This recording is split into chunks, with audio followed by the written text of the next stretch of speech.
I'll read everything off. Here we go. Quiet down. Precinct 1, Headland, 539, K 208. Precinct 2, 559, K 305. Percentage. All right, I'm just going to do percentage. Okay. Precinct 1, 67%. Precinct 2, 73%. Precinct 3, 74%. Precinct 4, 68%. Precinct 5, 64%. 6, 69%. 7, 70%.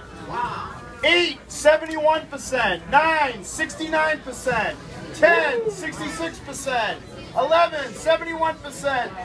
12, 69%. 13, 66%. 14, 69%. 15, 65%. Hold on, drum roll. Bean post.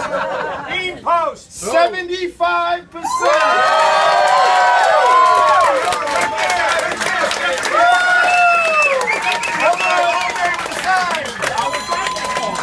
Precinct 17, 70%. And precinct 18, drum roll. my precinct, Charlie Clancy, 75. Kevin Stiffman, 75%.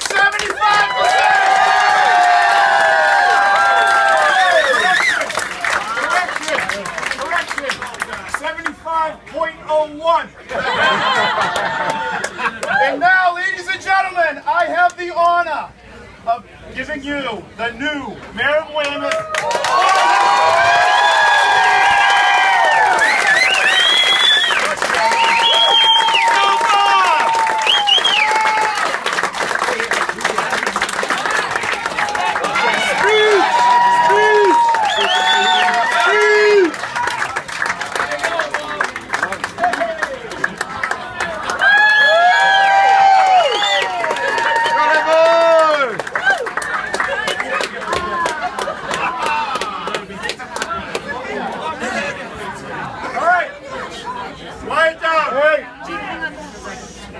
Any Celtics fans here?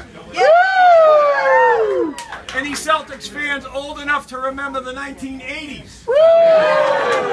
Any Celtics fan old enough to remember Larry Bird? I remember watching the game one night, and Bird was going crazy, shooting the lights out. And Cousy says, "What's the record in this joint?" 50.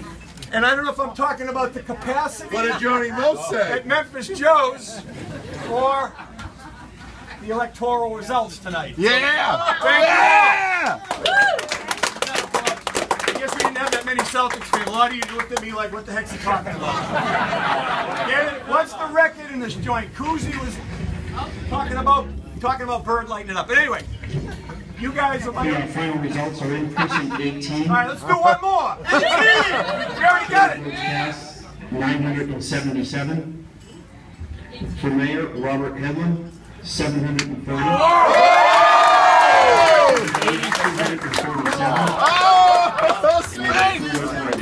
847. Precinct 18. All right, we're going to turn that volume down. Good to be in, Bob! Michael Maurice, 705. Who's got the switch? Chris Primiano, 400.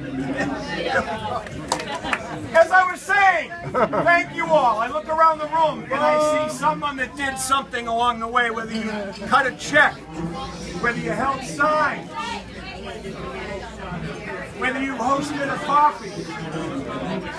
I can see everyone here did something along the way, and I thank you. Maybe even in this race or previous races. But today was a weird day for me because, tall friend, it seemed different. It didn't seem like some of the other battles we've had that were a little more highly contested. I have to admit, after the preliminary results, I was thinking a little more ahead and thinking about the road ahead and the work that we have to do. So after tonight, the fun is kind of over and the hard work begins. Woo! Right. I just did an interview with WATD and they said, what's the first order of business? And I pointed out to them that we've got a whole bunch of vacancies at Town Hall. We've lost, we're about to lose our planning director. We lost our CFO. He's here, by the way. Where is he? No, he left. He gave me his resume and he took off. No, I'm kidding. We got a whole host of vacancies at Town Hall, important positions. So there's going to be a lot of work to hit the ground running. We got a tough transition ahead of us. The mayor has called me. We had a very nice conversation. I said, I hope I can count on your counsel because I'm going to need it. She said, no problem. We're going to meet with her this week. So I appreciate the kind words I got from Mayor Kay. I want to thank specifically a few people who had key positions in the campaign.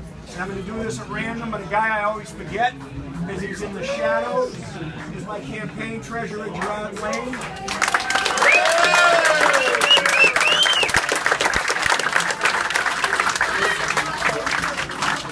Campaign manager, Fred Happel.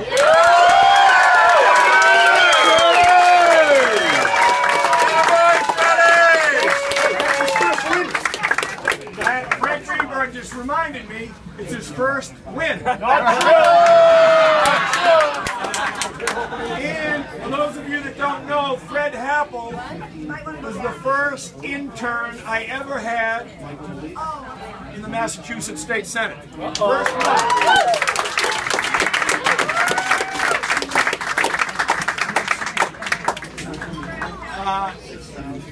The guys at the State House who kept things rolling while I was a little distracted. Chief of Staff Ted Lanjo.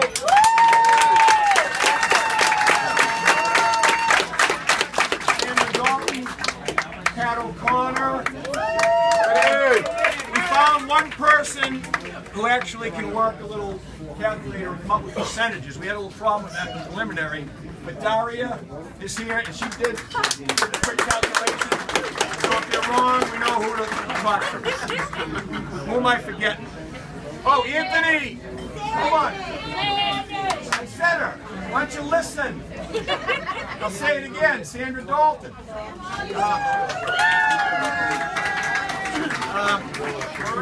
The guy that made the office happen, the guy you all saw today giving orders where to go, hold signs, he did all the staffing for Election Day, sign holding, Frank Greenberg. Yeah.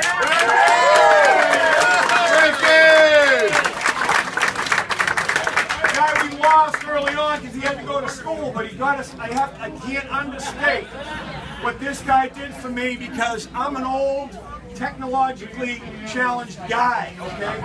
When I started out and first ran, we were using 3x5 cards to keep track, seriously, to keep track of people. And Anthony Fatman brought me into the 21st century.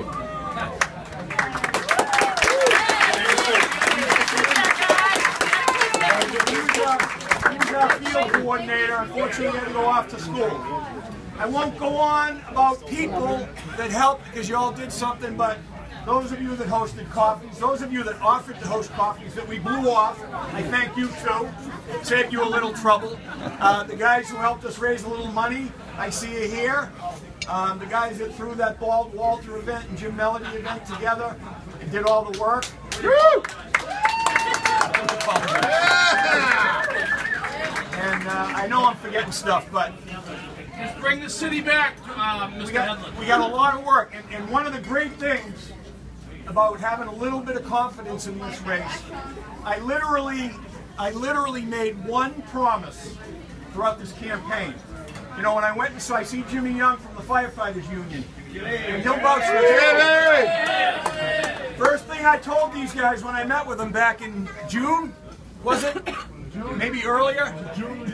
I said, I'm not going to make any promises to you guys. It was 2 years ago! Ironically, I found myself making one promise to one group, and they ended up turning on me, so I don't owe them anything. So I had no promises in the bank to anybody. We're going to approach this in an even-handed way. I told on the website we talk about not taking contributions from vendors that do business, so that if an ambulance contract comes up, we're going to have a clear conscience. We're not going to owe anyone. And there's a lot of things we're not going to be able to fix anytime soon in this town, given the budgetary constraints. But there are a lot of things we are going to be able to fix right out of the gate that aren't going to take a lot of money, just a little bit of will. And I look forward to that. And I threw a few goals out. I think one of the things I talked about was Columbian Square, after having an office up there and talking to the merchants and looking at the parking lot. You know, I want, not by this Christmas in the square, but next Christmas in the square, that being the first town center that we attack and go after and bring it back to life. And hopefully that vitality on the public infrastructure part will lead to some tenants coming into the place.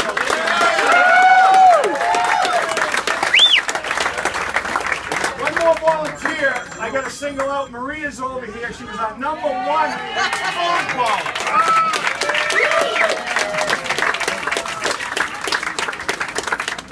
And I never knew her before this race.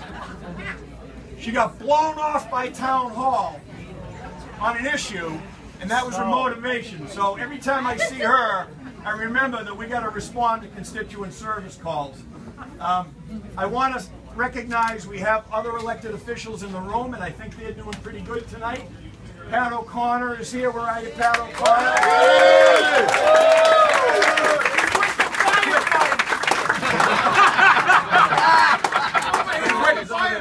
It's over with the firefight.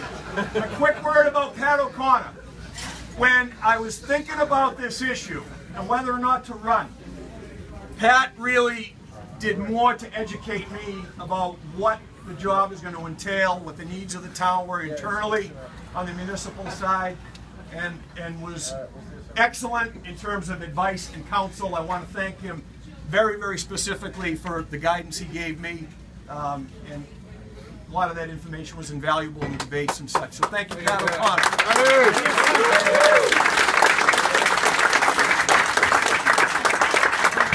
I had a few elected officials that talked me into running, and then when I dove in, there was nowhere to be found. It was like, I went over the cliff, and that, well, I can't endorse you, like, oh, well, you know.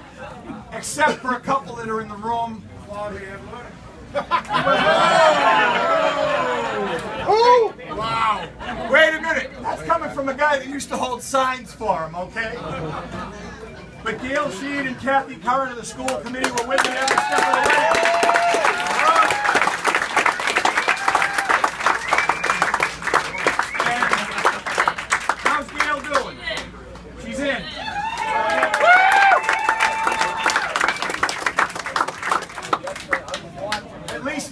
At least three friendly faces on the school committee.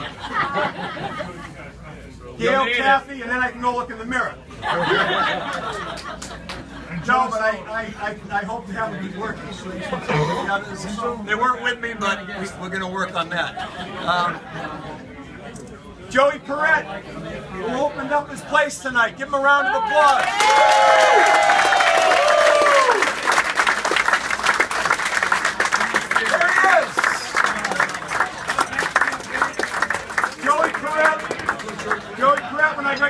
When I got into this business, back when I was a nobody, stuck his neck out for me, hosted a number of events, and was a soulmate of mine going way back. So thank you, Joe. We've kind of come full circle. And his dad, Al, who cut my son's hair for the first time, right here, Al Perrette.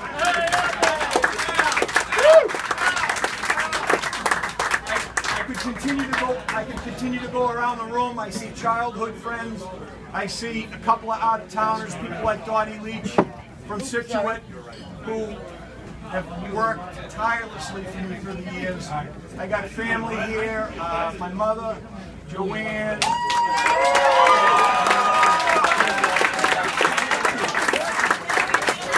My sister Heather. Dr. Aunt Patty Barty.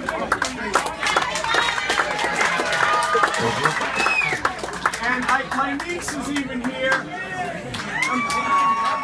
I'm glad there were no Bernie Sanders rallies tonight, so she can fit us into the schedule. And find out who was #1 until Marie laughed her in the phone call.